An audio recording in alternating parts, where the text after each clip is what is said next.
Where are the Dolphins spending their resources in 2025 versus the rest of the NFL? We're exploring that here today on Locked On Dolphins.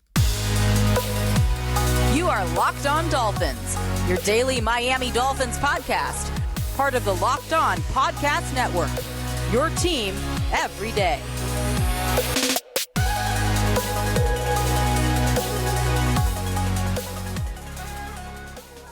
All right, Miami, welcome to another episode of Locked On Dolphins. It is your team every day here on the Locked On Network. I'm your host, Kyle Krabs, a lifelong Miami Dolphins fan, host of Locked On Dolphins, co-host of Locked On NFL Scouting, author of Touchdown Miami on Substack, and NFL staff writer for A to Z Sports. Want to give a special welcome and shout out to our everydayers, because it is your team every day. We don't just say it, we live it here on the Locked On Network. Today's episode of Locked On Dolphins is brought to you by Game Time. Download the Game Time app, create an account, and you can use code LOCKEDONNFL for $20 off of your first purchase. The objective of today's show is to kind of normalize where the Dolphins are at with their resources, where there's cash spending that's going on at a decreased rate for the Dolphins relative to the ratio of cash over cap that they've been spending in previous years, with the theory and perspective being that this is a team that's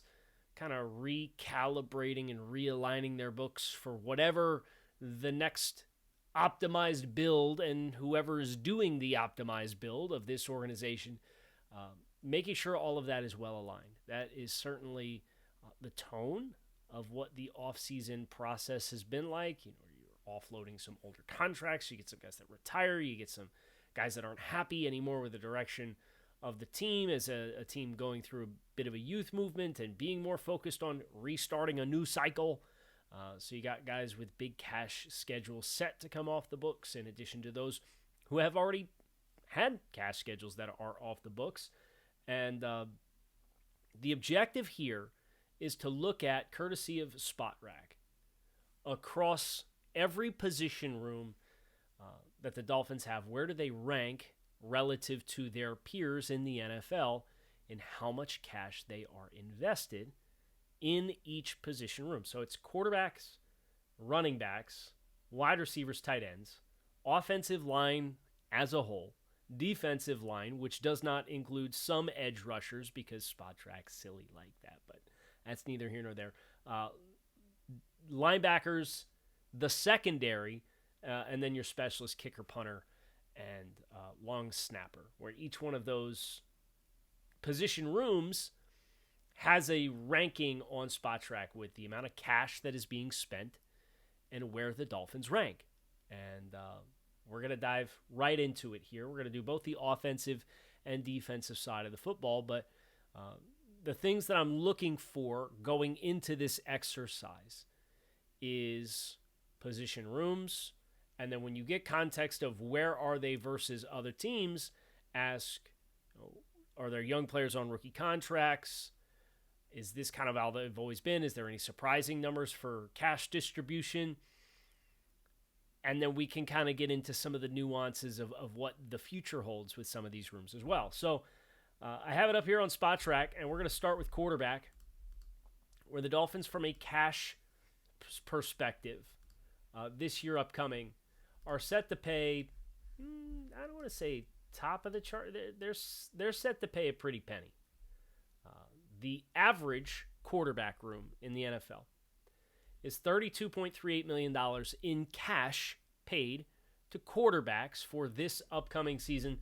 The Dolphins do sit on the upper bands of this list with $58.86 million in cash going to quarterbacks.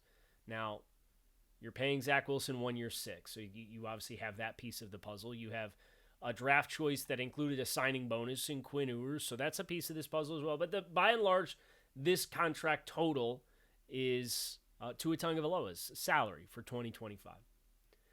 Teams like Buffalo, teams like Cleveland, teams like the Chargers, these are the teams that are currently sitting in front of where the Dolphins are at with their quarterback room. But the Dolphins are admittedly playing this part of the game with one hand tied behind their back because the Dolphins have to pay multiple quarterbacks.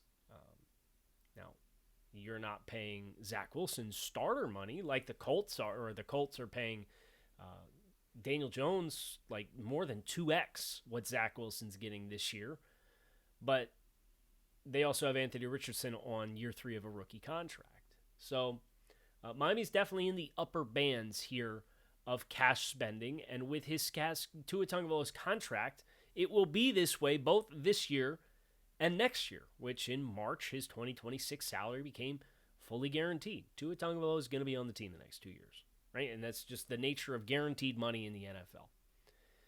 What you'd love to see is whether it's Quinn Ewers or Zach Wilson or whatever bet that you made, somebody else you can feel good about as the hedge, while simultaneously Tua hopefully plays with the proper jurisdiction to stay on the field. But this is the nature of when you give these contracts, and it's really a matter of how do you schedule the cash flow. You know, some teams like Dallas, they gave Dak Prescott monster signing bonus when he signed his signing bonus last August. And that means that Dallas does not have as much of a cash schedule. It's $49.8 million versus $58.8 million for Miami.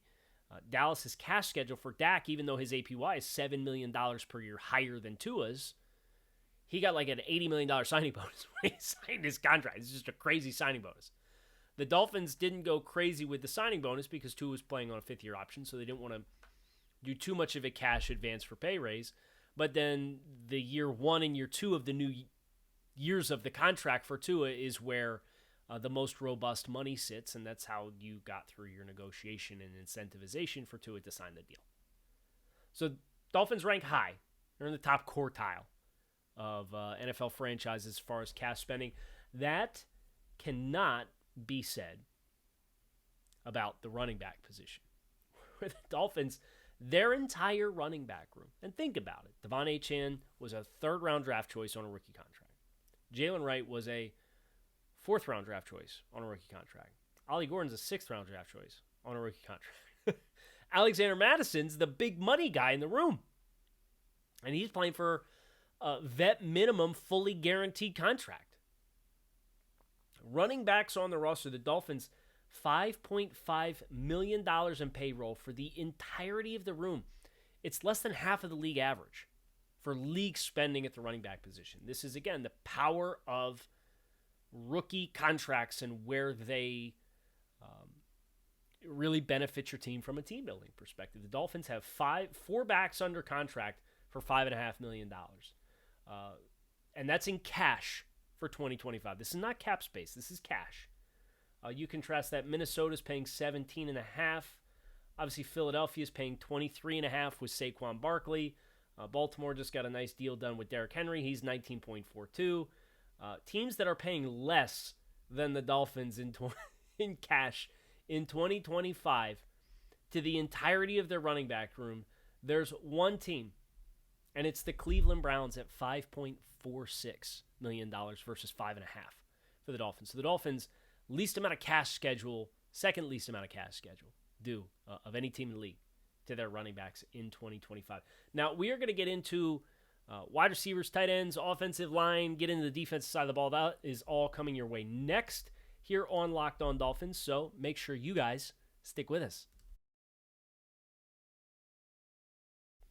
There's nothing quite like the NBA playoffs with the intensity, the buzzer beaters, fans losing their minds. It's the kind of atmosphere that, quite frankly, you got to be there for, right? To really make the most of these high-leverage, high-stakes games.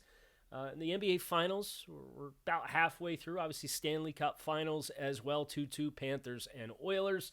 If you want it, Game Time makes it easy to get seats for even the biggest playoff games. Prices on the app actually get lower the closer you get to the puck drop or tip-off as well. And with killer last-minute deals, panoramic seat views, and no surprise fees, Game Time is a total game changer. I love the panoramic views because I want to know what kind of sight lines I'm getting for the game before I stick my butt into the seat. And you can always have a Game Time guarantee in your back pocket, knowing that you can get the lowest possible tickets, because if you find tickets somewhere else in the same row and section for less, Game Time will credit you 110% of the difference. So take the guesswork out of buying tickets with Game Time. Download the Game Time app, Create an account and use code LOCKEDONNFL for $20 off your first purchase. Terms do apply. Again, create an account, redeem code LOCKEDON NFL for $20 off. Download Game Time app today for last-minute tickets at the lowest prices, guaranteed. All right, wide receivers. Good look here. Dolphins, unsurprisingly, Tyreek Hill, Jalen Waddle, actually almost paying more cash to wide receivers in 2025 than they are paying to their quarterbacks. $56.52 million. The league average is $36 million. So the Dolphins significantly leveraged above the average. Now, Cincinnati, they gave Jamar Chase all the money, and T. Higgins got a contract signing that was kind of like a glorified one-year deal. They're paying $86 million. So the Bengals are paying $30 million more for wide receivers than what the Dolphins are. They are the cash kings at wide receiver, but Tampa Bay at 63, they brought back Chris Godwin and then drafted Emeka Egbuka, in the first round. So they had a first-round signing bonus and Chris Godwin with a signing bonus where the Patriots made overtures at him for crazy amounts of money, and he said no and came back to Tampa Bay. The other teams that are kind of in the Dolphins ballpark, Minnesota, San Francisco, they're in the 40s range. Houston, Nico Collins on a new deal. He's at $50 million in cash. Dallas with CeeDee Lamb's at $49. Washington bringing in Deebo Samuel. That was a big influx. And obviously Terry McLaurin angling for more, sitting at 52.72 there as well. Philadelphia 52.6 with Devonta Smith and A.J. Brown. So you're pretty good company, some successful teams. You contrast that to the Chargers paying $14 million for wide receivers this year in totality. You get a pretty wide net there. Tight end, you should not be surprised to find out that the Dolphins are at the lower bands here as well. The Dolphins' entire tight end room, and this includes Jonnu Smith, this includes Pharaoh Brown, this includes Julian Hill, this includes Jalen Conyers and Tanner Conner, whoever else you want to put in that bucket. It's $8.17 million in totality for tight ends, which is half of the league average at the position. So far the Dolphins are either upper 8 or upper 4th between wide receiver and quarterback, or they're drastically, exponentially below the league average. There are teams that are paying less. Green Bay has 2 tight ends on rookie contracts. Tucker Kraft, kind of their marquee guy there. The Jets are paying half what the Dolphins are. Their marquee guy is Jason Taylor's son, Mason Taylor, who they drafted in the second round.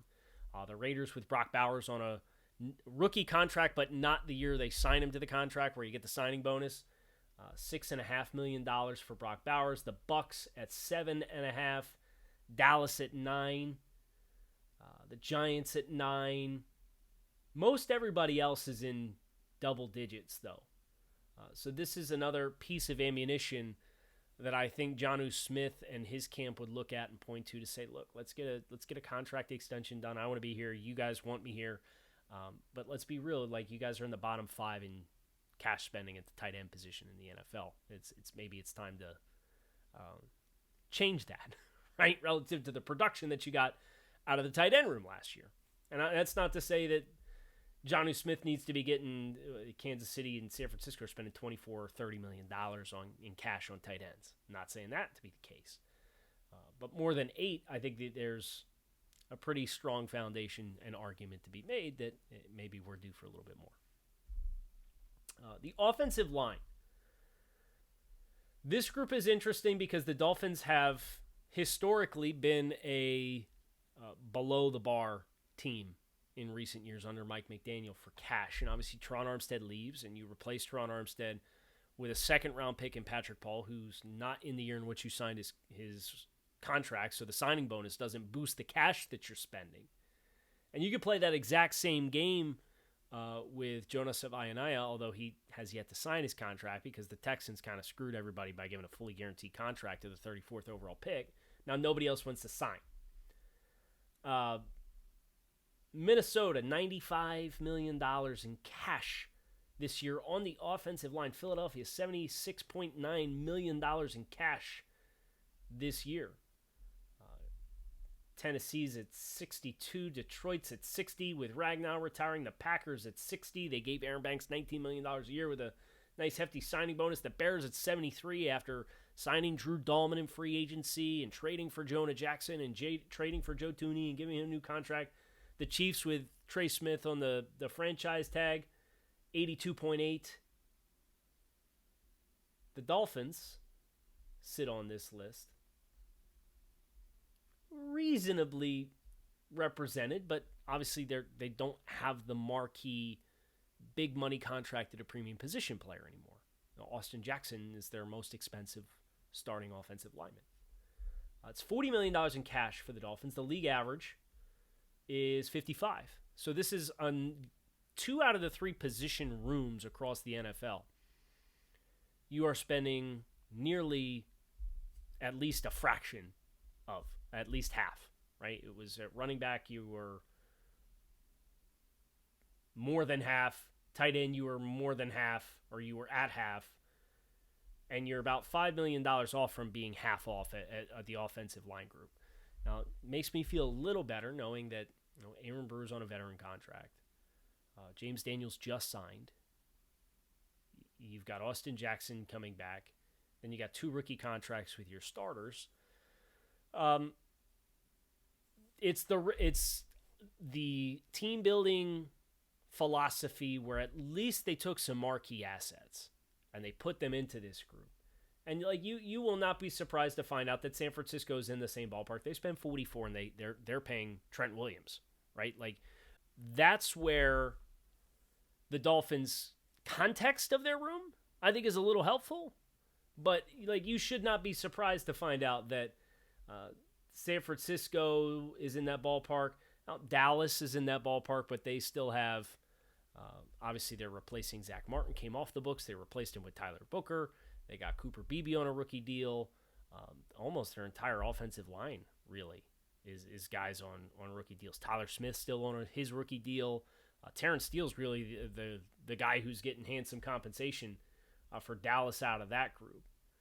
But other names that are kind of in this ballpark, Tampa at $49 million, Indianapolis at $41. They said goodbye to both Ryan Kelly and Will Fries in free agency. Quentin Nelson's obviously the marquee player there. Cincinnati at $32 million. Pittsburgh at $23. And now, listen, they got Broderick Jones and Troy Fautanu as early draft picks. They got Mason McCormick. They got Zach Frazier. Those are all guys that have been drafted in the last couple of years. Right? Isaac Seumalo's their marquee guy getting paid on that offensive line. Seattle at 30. They're another team going through a youth movement. They've got Abe Lucas and Charles Cross at tackle on rookie contracts. They got Olatimi at center on a 5th-round rookie contract. They just drafted Gray Zabel, who's on a 1st-round rookie contract. Obviously, that signing bonus boosts that a little bit. So that's kind of the company you're keeping from a pay perspective, and everybody's context is a little different. There's good offensive lines and bad offensive lines in this area, and I think it's open to the performance and health of the group to dictate. I think it can be a good offensive line. Now, it's got a gel, so we'll see what that looks like. But I think it's helpful context to paint the picture. Now, we're going to go over to the defensive side of the ball next here on Locked on Dolphins, so make sure you guys stick with us.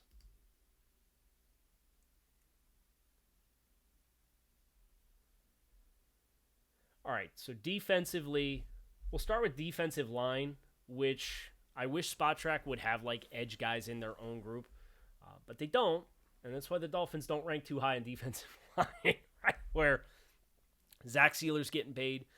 Some of the defensive ends count, but not all the defensive ends count. Then you have Kenneth Grant as a marquee investment on a 1st-round top 15 draft choice with a signing bonus. That's a piece of this puzzle. Miami currently scheduled in cash to drop $32.9 million in cash on their defensive line. That's versus $52.5 million as league average. So, again, you got 3 rookie contracts with draft choices out of this group, and then you got a woefully One of the best value contracts in football in Zach Sealer. I look at this group and the discrepancy here, and while the context for the offensive line is, well, you're paying, you got early on Austin Jackson after he had a late kind of light bulb came on type performance to become a starter that you feel like you could work with, and got him on a contract extension. And then you're having interior guys, and your marquee investments are really, guys on rookie contracts, with Patrick Paul, Austin Jackson being a marquee draft choice. This is the 18th overall pick in 2020, but there were some injury issues there. The play was not good early on. The offensive scheme didn't really lend itself to his strengths. So you're opportunistic there. This group on the defensive line, this is just, it's the youth movement in full force, right? To put the number for Miami into context here, with the effectively $33 million in cash, Cleveland's paying $84 million to classified defensive linemen this year. Buffalo 65, Minnesota 65, San Francisco 63. They're also going through a youth movement of their own. Houston 67, Dallas 67, Philadelphia 14.8. They got arguably the best defensive lineman in football in Jalen Carter, interior defender. So that's your luxury there. The Colts sitting at 70. The Raiders at 93. Shout out Christian Wilkins and Max Crosby.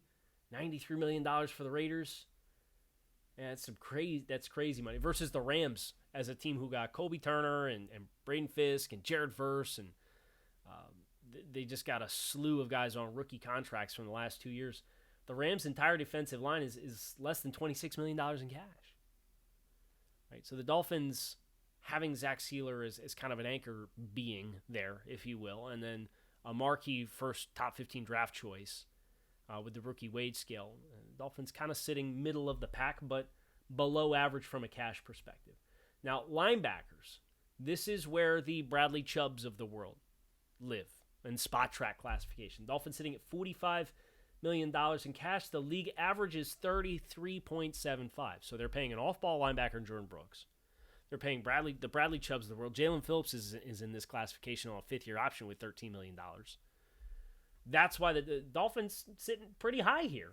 They are well above the league average. They could offload the Phillips contract and then be at league average. But what's interesting for me is you're starting to work your way through here. You're either grossly above and highly invested in a couple of rooms like wide receiver and quarterback, or you have your resets that are taking place, and you're on a bunch of rookie contracts at running back and offensive line and defensive line. And now linebackers kind of flip back up the other way, where you're above league average and overinvested in Chop and Phillips and Chubb. And that's what you're expecting the strength of the unit to be. The defensive backs, the entirety of the secondary. Dolphins sitting at $50.25 million, and half of that cash is Jalen Ramsey.